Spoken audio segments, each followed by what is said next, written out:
Hey everybody, Doug Passon coming to you again, not from Studio 3553, but we'll be back in studio next episode for a very powerful discussion with former federal judge Nancy Gertner about the current state of the Department of Justice, and we're going to be shining a light on the arrest and prosecution of Milwaukee Judge Hannah Dugan.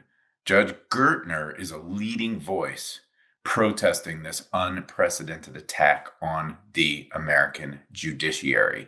So it's really going to be a perfect follow-up to what you're about to hear, which is part 2 of my collaboration with investigator Justin Yentis and his Truth Be Found podcast, where we're talking about Kilmar Abrego-Garcia. The truth is, this case is the canary in the coal mine of criminal justice. If Kilmar Abrego-Garcia can be deported in the dead of night, court orders disregarded, and dumped indefinitely in a maximum security prison in El Salvador, it can happen to anyone. And I've said it before, and I'll say it again. The circle of lawlessness, of authoritarianism continues to widen. Just this week, Department of Homeland Security raided offices of Congressman Jerry Nadler without a warrant, and they detained a staffer claiming they were quote-unquote harboring rioters.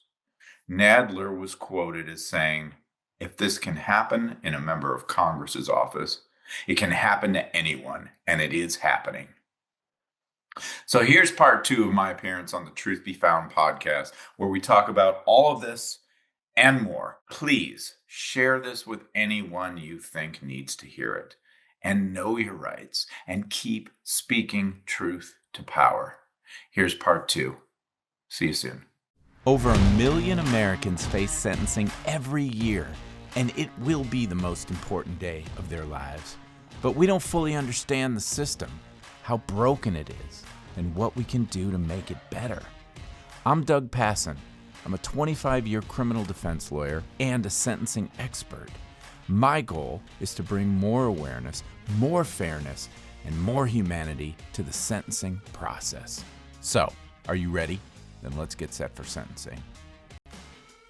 Welcome back to Truth Be Found. Today we're continuing our discussion on the case of Kilmar Abrego-Garcia, a man taken from the United States and sent to a prison in El Salvador without trial, without a hearing, and without the basic protections that due process is supposed to guarantee.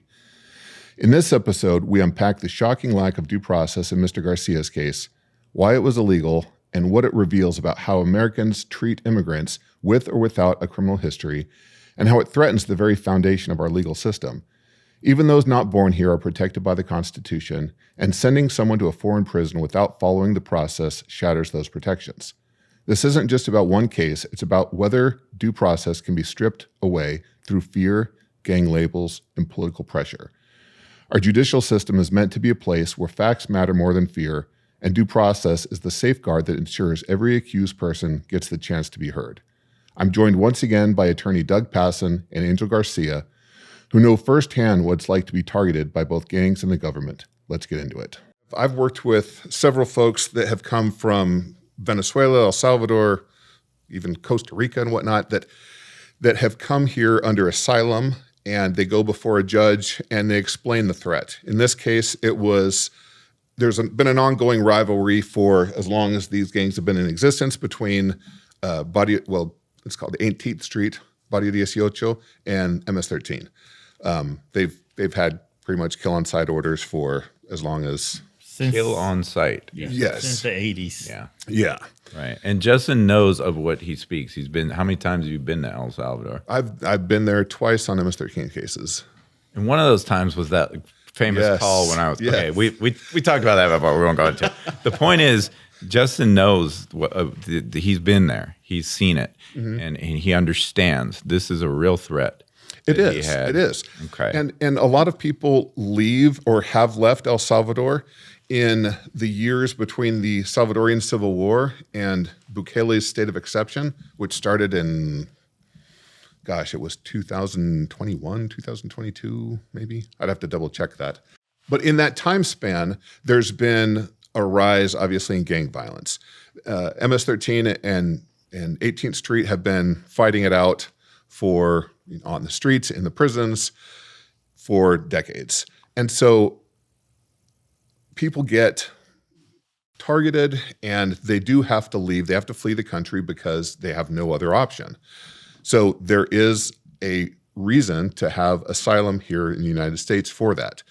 Whether it's, I've seen people get asylum because they were being threatened because they wouldn't join and they wouldn't participate and they wouldn't pay taxes to MS-13.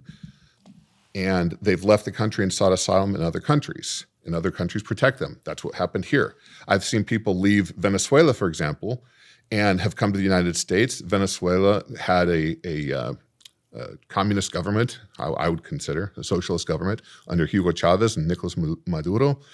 And the country went into ruin, and folks fled the country and received asylum here, and justifiably so. Now they're living and working and thriving here in the United States. Yeah. Same issue with this guy. He established his asylum claim, said that he was being threatened by Barrio 18 or 18th Street, and was granted asylum, was following up with his check-ins, and then was later deported. Well, and that's also something people don't realize. You have to check in. Right. When they parole you into the country, you're not free to just move about in the cabin. They want to know where you are. They want to know where you're living. Are you working? And you have to come in and report. Mm-hmm. And if you don't do that, then they're going to boot you. Then there are problems. They're going to find you, and they're going to boot you. And there's no evidence that this gentleman wasn't complying fully with the orders of the immigration court. Correct. Okay. Correct. So, Doug, I want to hear what your kind of fears are. You hear a lot about folks, speeding up the process, skipping steps. What goes through your mind, like at a gut level, when you hear about, this guy's an illegal immigrant. He's just here, milking the system. Just go round him up, take him out of his bed at night, put a bag over his head, and ship him to El Salvador. I mean, here's what's terrifying about this case in particular, which is even though, there's less due process, like I said, in immigration courts, the reason in criminal courts why there's due process you're supposed to have as much as more than any other kind of judicial proceeding is because your liberty is at stake. Mm-hmm. And think about what we just did to this poor guy. We didn't just say, I'm sorry, you can't be here anymore. I'm going to deport you, and put him on a plane and send him home and let him go live in El Salvador. We kidnapped him in the middle of the night, ignored a court order to bring him back, and then put him in. You tell me. I mean, people need to know what this place is. He didn't just get deported. He got a life prison sentence in probably one of the worst prisons in the world. Right. This guy may never get out of there. Can you imagine? And that's our doing. We're paying this country. We're paying Bukele $6 million to house these people. So we are responsible for giving this guy a life sentence who committed no crime. Mm-hmm. That's bad. That's what people need to know. That's what we're doing with our tax dollars. Can you tell me what this prison is? I mean, I know people have seen some images of shaved heads and people, but I want people to understand, where are these folks? Yeah, it's a prison outside of San Salvador. I was down there, I think it was either last year or the year before, and had tried to get near it, but at the time they weren't letting anyone within a couple of miles of the prison. So I went to another MS-13 holding facility in San Salvador. It is the largest, I believe it's the largest prison in the world, right? Probably in the world. I believe it's the largest in Central and South America at minimum. There's a lot of articles on it online. You can go and see virtual representations of it. Some people are now getting in and doing some documentation on what goes on there. There's seems to be a pretty heavily used worker program there. So they are manufacturing goods at likely a fraction of the cost of. I'm sure they're getting well compensated for the time, though, right? Angel, did you ever have a job in prison? Yes. How much did you get paid a day? No, you get paid only 10 cents a day, 10 to 15 cents a day. My guess is in El Salvador, it's 0 cents a day, but I don't know. Do you? I don't know if they're getting paid at all. Yeah, because people get get their dander up when you make comparisons to Nazi Germany. But sorry, concentration camps. There were also labor camps. Put them in this place with no hope to get out and force them to work. Right. Exactly. So essentially, we are paying the government of El Salvador, correct? Yes. And by the way, Trump said to Bukele when he was here, we should build 5 more of these places. But go ahead. Yeah. And so we are paying their country to take people that we have arrested and sent there without always following due process so that they can live out of country in this facility, work for the Salvadorian government, and produce goods at no cost. So with no contact with their family, Correct. With no contact with an attorney, no ability to have visitation. The senator got a photo op moment because Bukele orchestrated it. But if I was a lawyer who wanted to help one of those guys and I went down there, they'd tell me to go pound sand. I would have no way of getting access to my client. So it's layers and layers and layers of deprivation of due process. Oh yeah. I mean, it's to me, it seems like a modern day slave trade, or sale of slaves. And not for nothing, I'm sorry to interrupt, but he came here saying there's a credible threat to my life in El Salvador because the gangs are after me, and then they go put him in a maximum security prison with only gangs. Right. With all the gangs. Right. Yes, from El Salvador. So there's a good chance, and I don't think it's hyperbolic to say, that we might have just given him a death sentence, not just a life sentence. Yeah, it's and quite I know possible. about that. I know about that. I've been stabbed in prison. I was killed in prison. I died on the operate. He knows this. Just Really? Yes, just last October. Just this past October, I got stabbed 17 times. Oh my God. And I died on the operating table. I was dead. minute, yeah. I was dead for a minute. They brought me back to life. I have a lot of trauma to my body. So yes, if they want to get you in prison, there's ways to get you in prison, no matter where you're at. So And think of what every day must be like for him, surrounded by people who want him dead. Oh, it's. I know the Trauma. feeling. I know the feeling. I've been living it for years. Yeah. I mean, it's trauma, right? Yeah, you're always on defense PTSD. mode. You wake up and you're jacked up. You have to watch your surroundings. You have to know what you're doing. You have to carry weapons. You have to defend your life. But at the end of the day, if they want to kill you, they're going to kill you. Right. So basically, yes, what you're saying is true. We just sent him over there, not just for a life sentence in prison, but we possibly gave him a death sentence too, while he's there. And so he may be a gang member. He may not be a gang member. We'll never know because he never had a hearing. Right. He never had an opportunity to be heard. And guess what? He may have been a gang member in the past, and he may have completely transformed his life like Correct. you did, Angel, and like so many of the people that we know who made bad choices or had no choices when they were younger and did bad things. And there's such a thing as changing, and there's such a thing as growth, and there's such a thing as redemption. And we don't know any of it, and we won't know. And if people want to just take the government's word for it, I would suggest maybe you think again. Yeah. Oh yeah. 100%. Yes, 100%. Because at the end of the day, if they we've talked about this before. If they did this to this person, and you just said they did it to 2 U.S. citizen kids, Yeah. what do you think they're going to do to us? Right. What any normal citizen, if they want it? I mean, that's the way this is going.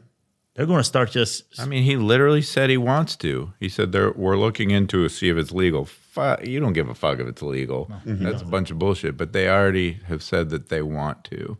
And here's the other thing that really freaked me out. And I sent you a clip. I don't know if we're going to be able to weave it into this podcast. But yesterday, Tom Homan, who's the border czar, he's the one responsible for all this stuff. Watching him on the news. He's the one responsible for this stuff.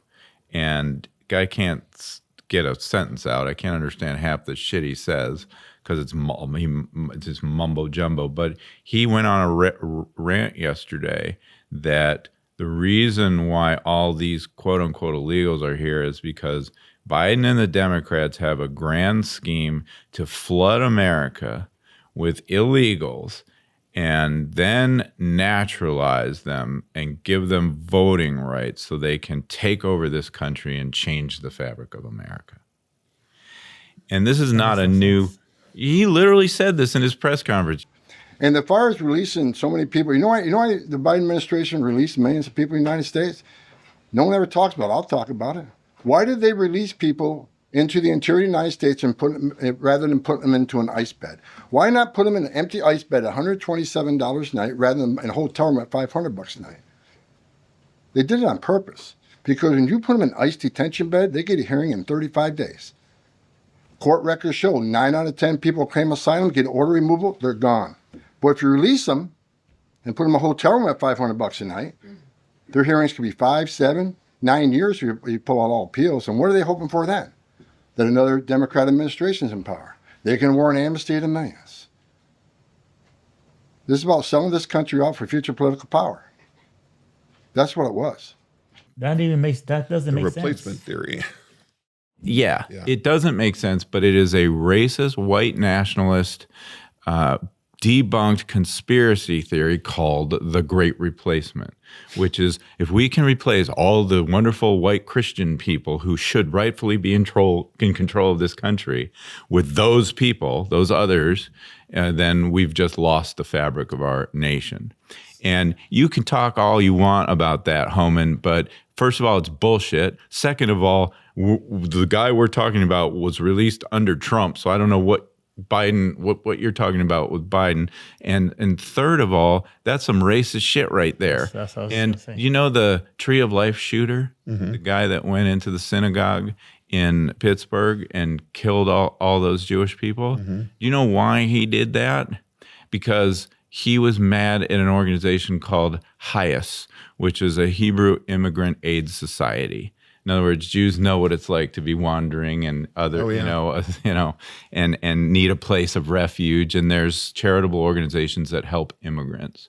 Well, this guy had been fed this great replacement nonsense by all these right-wing fucking assholes, and he decided he's going to fix the problem by going into a synagogue and shooting up Jews. Same deal with that Texas shooter in Walmart, because that's where you're right. people shop. He shot all the Mexicans. He shot all the Mexicans. You're right because about of they've been convinced of this bullshit Great Replacement theory.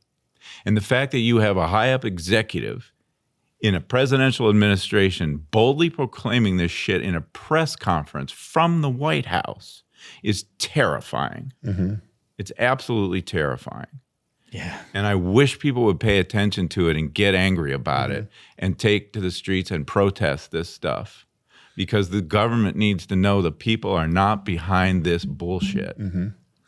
Well, I've seen President Bukele come to the United States, and for those that have, don't know, he's the newly elected. Well, he was elected in the late 2000 teens or the 4 or 5 years ago. As a president of El Salvador. So El Salvador has been in an ongoing gang war from the Salvadorian Civil War in the 80s through the 90s when they had the ceasefire and the Civil War. Gang violence replaced the Civil War. So they've been at war for as long as I've been alive. So when Bukele came into power, there was a long history of gang issues and negotiations between the government and the gangs to maintain some sort of control. The gangs wanted to continue that agreement with Bukele. He said no.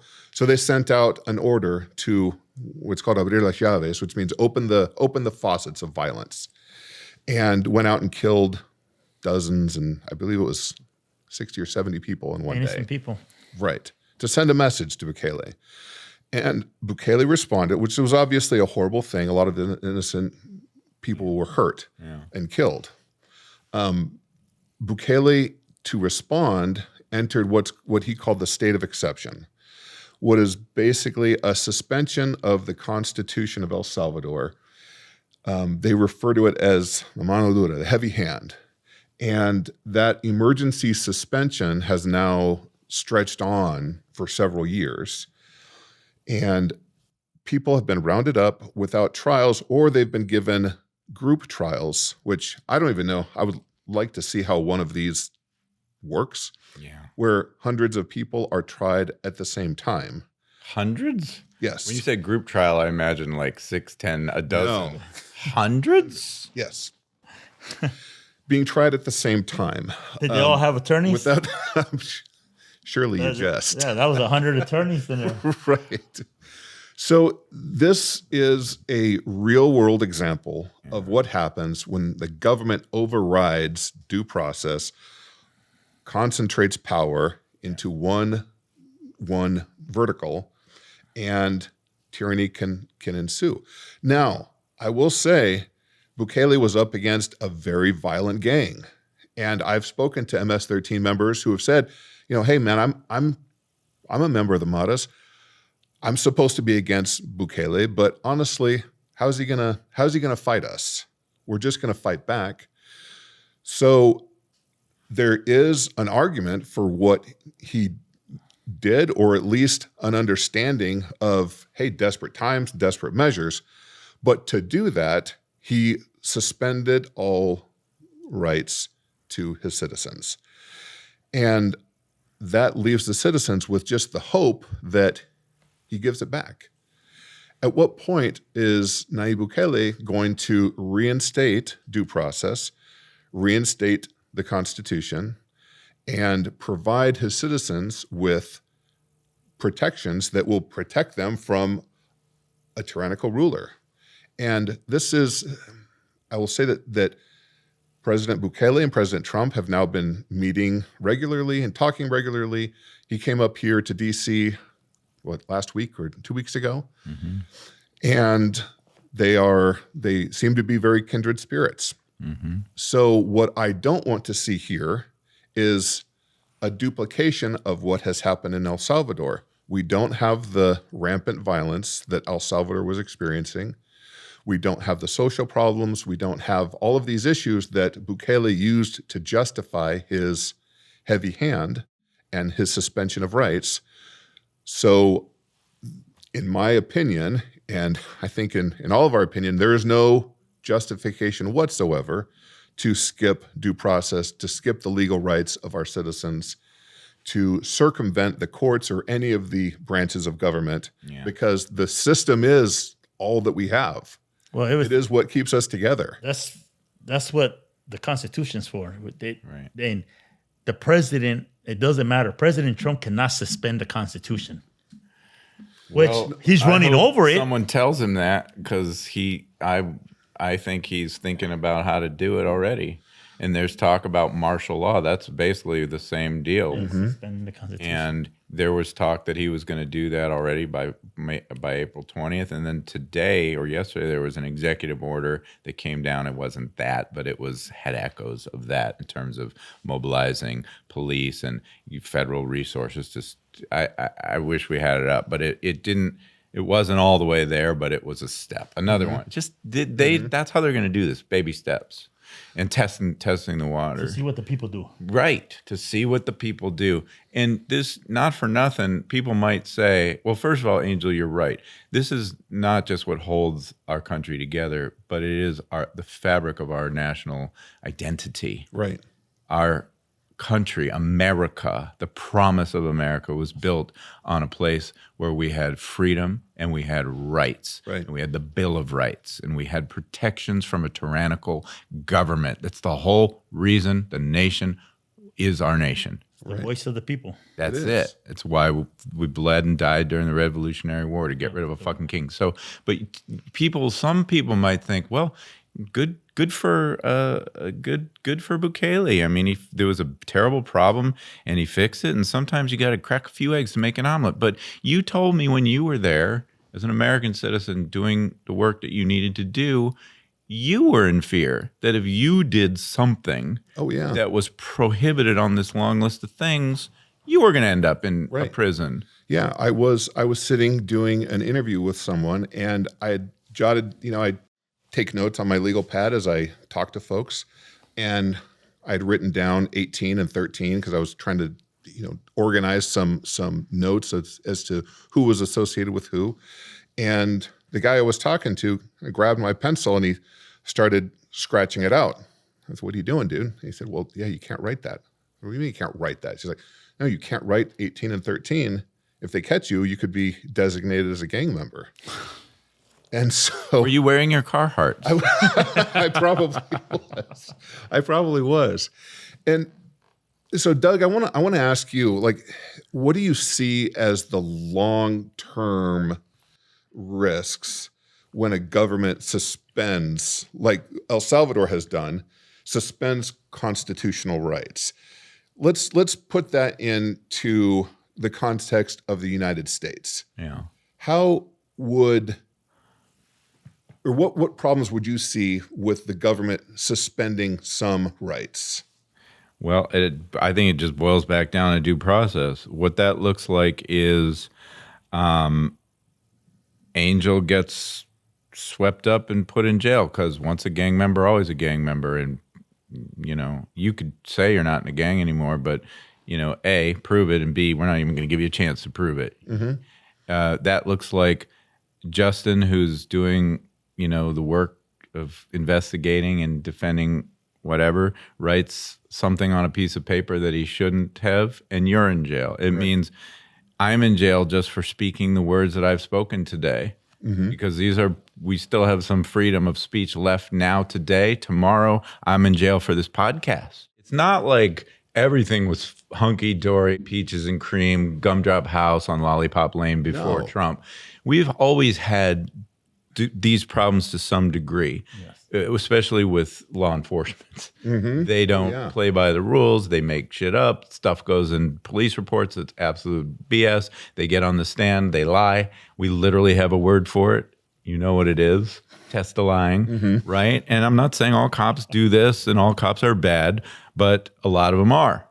And a lot of them do what we call sentencing in the streets, which is, you don't make it to the jail cell because you've had the life choked out of you because a police officer determined you're a threat or you're this or you're that. So I'm not saying everything was hunky-dory, but in any of those cases, we still got our day in court. Right. When my client as a public defender was charged with ag assault on a cop, and he says, well, the cop made that up because he beat the shit out of me and he needed to justify so he didn't get in trouble. I didn't do anything to that guy.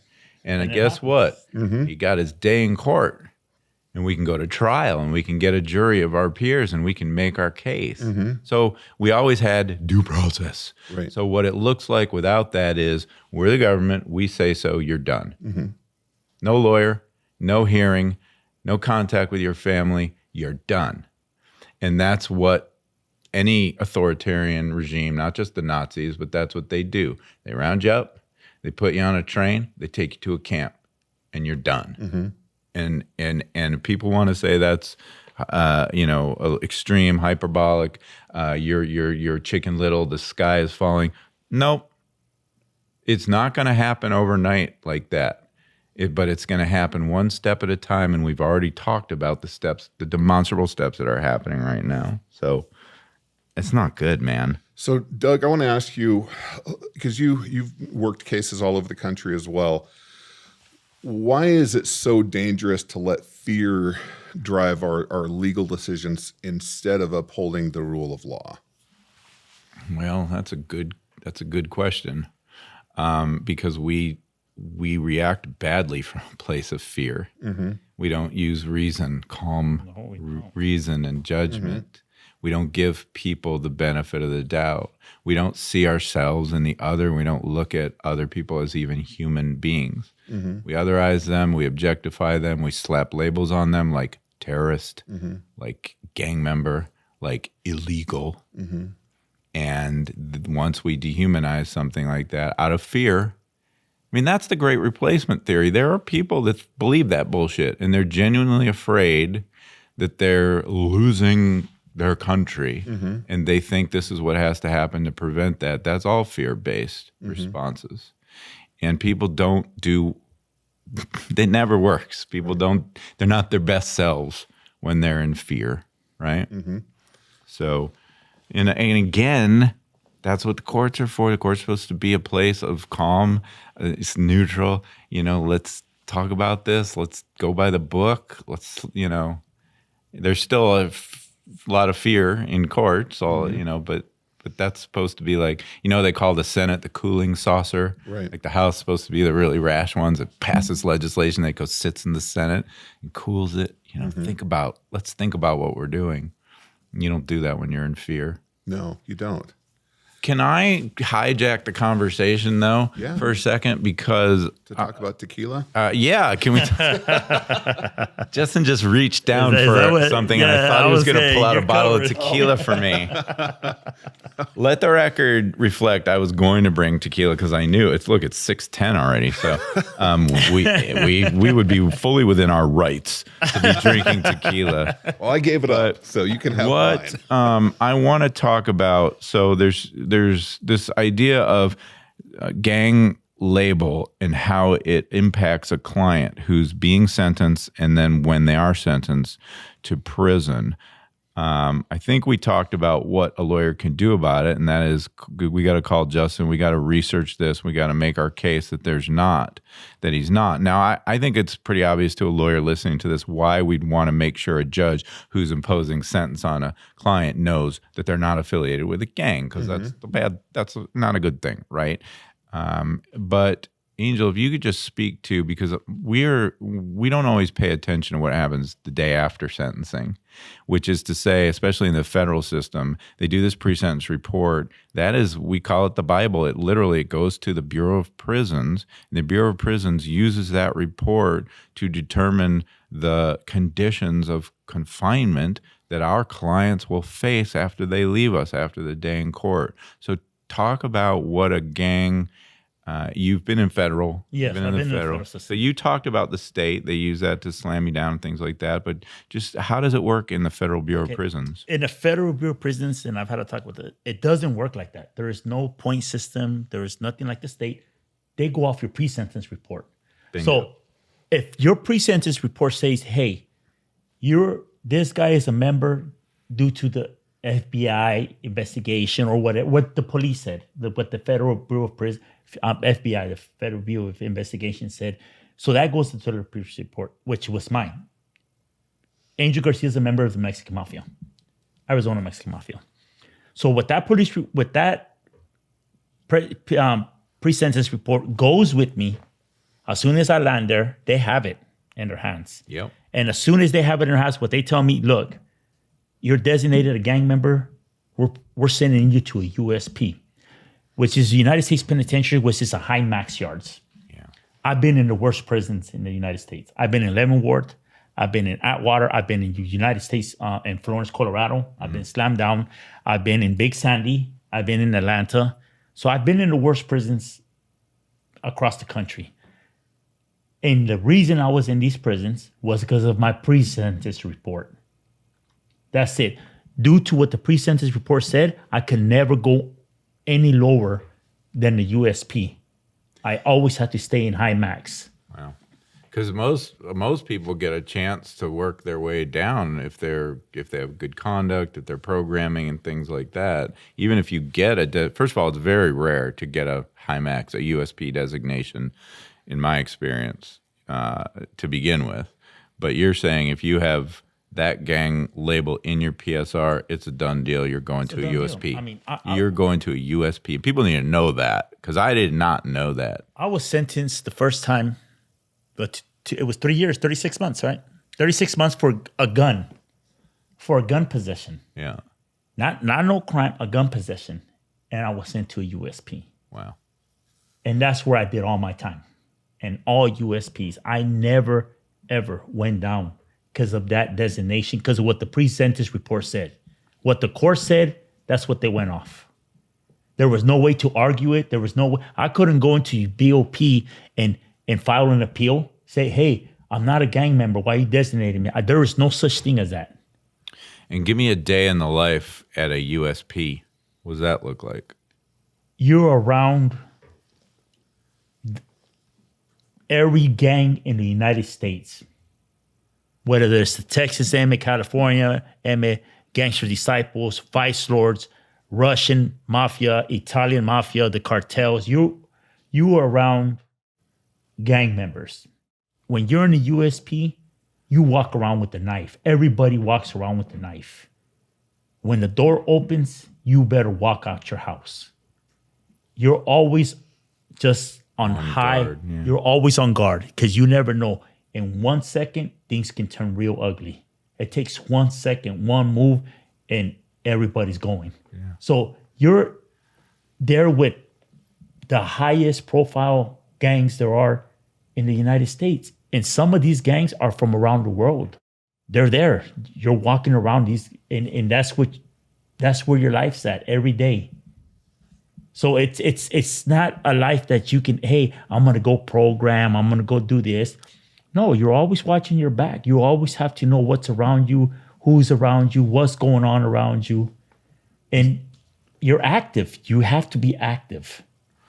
And what do you mean when you say active? You have to be an active gang member. For your own safety. For your own security and safety. In some of these facilities, you don't even get to walk around, right? No. It's locked down. No, ADX, the shoe, you're slammed down. You're slammed down 23 hours a day. You come out 1 hour a day. You go to rec. Your shower's in your cell. So you just go outside for 1 hour in a cage. And when you're in rec, you're not. No, you're in a cage. You don't have a big field. No, you don't have no. You're inside a cement cage, a thick wrought iron cage. You're in a kennel, a dog kennel. Wow. They show that on. That's it. On the end of Shot Caller. If you watch that movie, Doug. So you go in there, you come out your cell handcuffed. You're gonna get stripped. Every time you come out your cell, you will get butt naked. Yeah. You will get cuffed up. Wow. And you will be walked to rec for 1 hour, which is a dog kennel. It's just a little rec cage. It's a dog kennel. And then after that, you get walked back in your cell because in your cell you have everything. You have your shower and your bunks and your toilet. Mm-hmm. That's it.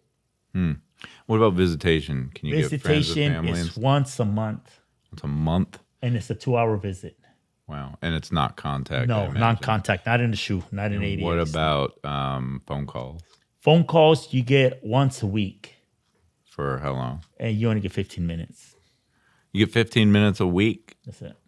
Wow. Yeah. Well, I remember visiting a death row inmate in Texas who was locked down in the shoe, and we got a contact visit. It was the first human contact he had in 18 years when his lawyer shook his hand, other than the guard putting the shackles on and off of him when he went to his hour of rec. But he never had a hug from his mom or even a handshake from another human being in 18 years. What does that do to someone's soul? Well, I went through it with Justin. Justin actually, and with, what was his name? The attorney from California? Oh, Jack Early. So Jack Early and him came out to visit me. And this was the first contact. Remember, I was in Tucson. I had just had an operation. Wheelchair. Yeah, I was in a wheelchair. I had just had an operation. So Is this after you got stabbed, or? No, this was a surgery. Oh, okay. This is before that. Getting hit by a police car. By a police car when I got arrested. The U.S. Marshals and FBI ran me over. So nice. Hey, so it's one way to do it. Right. I was in lockdown all these years. Down. Yeah, it slowed me down.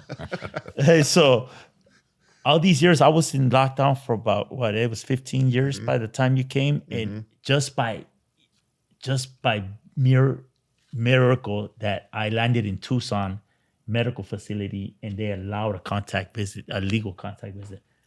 Justin was the first one. His hand, I shook him, gave him a hug, and I shook Jack. That was the first contact in that many years, and it does something to your mental health. Yeah, you know what I'm saying. Just feeling that for the first time in that many years, it makes you feel human for that few couple hours we had. It made me feel human again, just to be there. Wow. And I told Justin when I left there, I had to go back into prison mode. When I leave you, that little 2 hours of me feeling human again felt good. And then I had to go back and put my mind back in prison. So it does affect it. It affects the person. Wow. Yeah, and that's where Mr. Abrego-Garcia sits with no hope of coming home. And they said that today. And not for nothing, this Homan clip that I was talking about, in the same breath, he said the reason why they're releasing these people into the community is because they know that our immigration system is so effective that they would be processed through and deported within like 3 weeks or something like that. And I'm like, okay, well, that's a system, and there's due process there. Why aren't you doing that if it's so effective? Why do you feel the need to terrorize people by doing this thing that you're doing by paying El Salvador to house people indefinitely? Why are you doing this? Because you don't have to. They're doing it to put you in fear and to send a message that you could be next. Gentlemen, at the end of the day, protecting the separation of powers and due process, isn't really about politics. I know, on this show, we don't get political too much. I think I did today. Oh, I think you definitely did. I was like, sorry, man. Oh, that's okay. That's okay. We talk a lot about facts and discovering facts and the truth and how to find it. Yeah. And it's my strong opinion that once you allow a system to break its own rules to target one group, then no one is truly safe down the line. And so I don't know, like I've said earlier, I don't know what Abrego-Garcia has done in his past. I don't know his relationship to MS-13 shot callers, to 18th Street.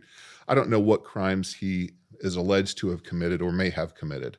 But it really, to me, it doesn't matter. There's a lawyer in our community here I don't know if it was Dave Kephart or Steve Wallen that said, our client is the Constitution. And the guy sitting next to us is just today's battlefield. So regardless, just like when I started working Angel's cases, I didn't care if he'd done things that he was accused of. I didn't care if he'd stabbed someone or moved drugs or was a shot caller in the Mexican mafia. He still had rights. Yep. And the process is what we are all here to protect. Yes. And I think we need to make sure that our listeners and the citizens realize that the process and our constitutional protections are worth fighting and preserving for us, for our children, for everyone. Yes. Angel, I'll start with you. What would you want folks to take away from this recording, this show today? Well, the thing is that our rights, our constitutional rights, the voice of the people, that's what the Constitution is based on. If we lose that, nobody's safe. Okay. And I mean nobody. If he's starting to do this now, and he's actually doing this he's already started to do it to U.S. citizens. So now, who's next? It can be us. It can be anybody. It can be you. It doesn't matter. It's just the Constitution. We have to respect. They have to. The president has to respect the Constitution. Right. That's it. That's what it boils down to. And the people, Congress needs to speak up. Somebody needs to speak up and check this guy. Because at the end of the day, if it's already happening, we're next. What's next? Our rights. We don't have no rights. We're going to lose our rights. And what's that going to look like? Right. That's what I'm worried about. Doug, what about you? Well, you both said it more eloquently than I think I could have, and I've kind of been ranting the whole way through. I just think about, I don't always agree with judges. I fight with them a lot, and I complain about them a lot. But the judiciary is the last guardrail for freedom, and we have to stand up for judges and respect judges. And, and especially in federal court, most judges are really diligent, and they take the job super seriously. They listen to you. They read everything you file. And even when I get my ass kicked and my client got a terrible outcome, because that happens, we know it happens, we both leave saying, well, I don't know, I can't speak for the client all the time, but a lot of times they're happy that at least their story was told, even if it didn't work out. But I leave saying, I'm not happy that I lost, but at least I got a fair shot. Right. Yes. Right. At least I got to make my case and do the best I can do for this human being. Right. Kilmar Abrego-Garcia didn't get any of it. Nothing. He got nothing. Right. Well, I appreciate both of you. For our listeners, I want to encourage everyone to really think about what you've heard today and consider what it means when political power ignores the checks and balances that are supposed to protect us all. When the government ignores the due process that we are promised in the 14th Amendment. And ask yourself, do we as Americans want a system that protects only some or one that protects everyone within our borders? Honestly, true fairness means safeguarding rights, even when it's hard, even when it's uncomfortable, even when that right goes to someone that you don't agree with, or when that right goes to someone or is afforded to someone who has done something terrible. That's how we keep our society civil. That's how we keep our constitutional rights strong. And that's how we maintain our country. I want to invite everyone to check out Doug's podcast. It's Set for Sentencing. I listen to it on Apple Podcasts. I know you're on YouTube and Or everywhere. Wherever you get your podcasts. I hear people say. And setforsentencing.com is the main page where all the episodes kind of live. But they're everywhere. Thanks for the plug. Oh, of course. Especially, and I've sent your show out to I don't know how many people. If you work in criminal defense, especially if you are in the federal system, you need to follow Doug's information because he always has the most current breaking news on sentencing issues. And we just cracked the top 10 on FeedSpot for Criminal Defense Podcasts. Oh, very nice. Congratulations. So, somebody's listening. That's good. And Angel can be found with Shot Caller Consulting at gang.expert. Nice. And he's been a great help in some of our cases, advising and consulting. And to all of our listeners, thank you so much. You can follow us on social media. And if you have any questions or comments, please shoot us a direct message. We'd love to hear from you. We'll see you next time on Truth Be Found. That's it for today, but before we go, I just wanted to take a moment and say thank you to you, the listener, for spending time with us today getting set for sentencing. Whether you're a lawyer, someone who could use the help, or maybe you're just a true crime buff who loves the inside scoop on how this whole thing works. If you're interested in knowing more about what I do, mitigation videos, case consults, live teaching, on-demand educational content, books, articles, all of it, please visit www.dougpassonlaw.com. I'm Doug Passon. Until next time, hang in there. Wait a minute, that's a stupid way to sign off on a podcast about sentencing. Hang in there. What's the matter with you, man?